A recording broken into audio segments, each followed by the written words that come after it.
अपने सुरों से पूरे इंडिया का भरोसा जीतने आ रही हैं आशीर्वाद का चेहरा आई पॉप स्टार रागिनी शिंदे।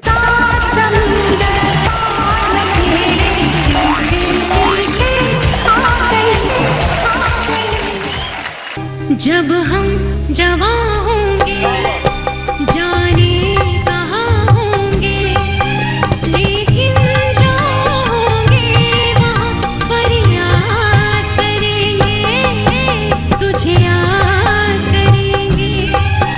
जब हम जवां होंगे।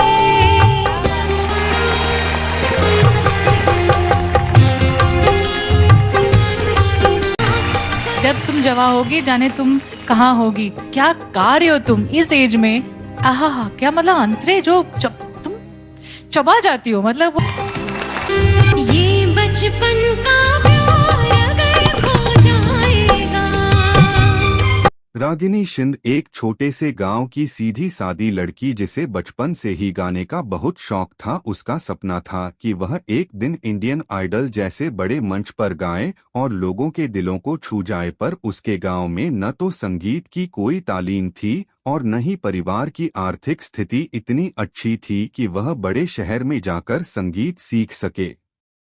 लेकिन रागिनी के अंदर जुनून था, एक आग थी। वह खेतों में काम करते वक्त, घर के काम करते हुए, यहाँ तक कि पानी भरते वक्त भी गुनगुनाती रहती। उसकी आवाज में एक मिठास थी जो किसी को भी मोह लेती। गांव वाले उसे प्यार से कोयल कहते थे। एक दिन गांव में एक छोटा संगीत कार्यक्रम हुआ जिसमें शहर से एक जाने माने म्यूजिक टीचर आए थे। उन्होंने जब रागिनी को गाते सुन तो दंग रह गए। उन्होंने रागिनी से कहा, बेटा तुम्हारी आवाज में जादू है, तुम इंडियन आइडल के ऑडिशन के लिए जरूर जाओ। पर रागिनी के सामने सबसे बड़ी चुनौती थी पैसे और घर वालों की अनुमति। लेकिन जब गांव के लोग, स्कूल के टीचर और उसके दोस्तों ने मिलकर उसे हिम्मत दी तो उसके माता पिता भी मान गए। गांव वालों ने चंदा इकट्ठा किया और रागिनी को मुंबई भेजा।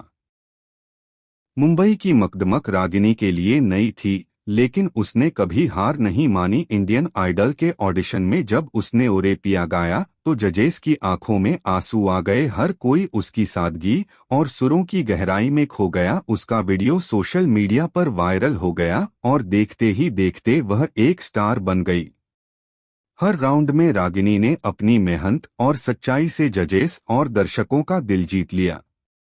एक एपिसोड में उसे स्पेशल परफॉर्मेंस का मौका मिला जहां उसने अपनी मां को स्टेज पर बुलाया और उनके सामने गाया तो कितनी अच्छी। उस दिन न सिर्फ उसकी मां की आंखों में आंसू थे बल्कि पूरे भारत की आंखें नम थीं।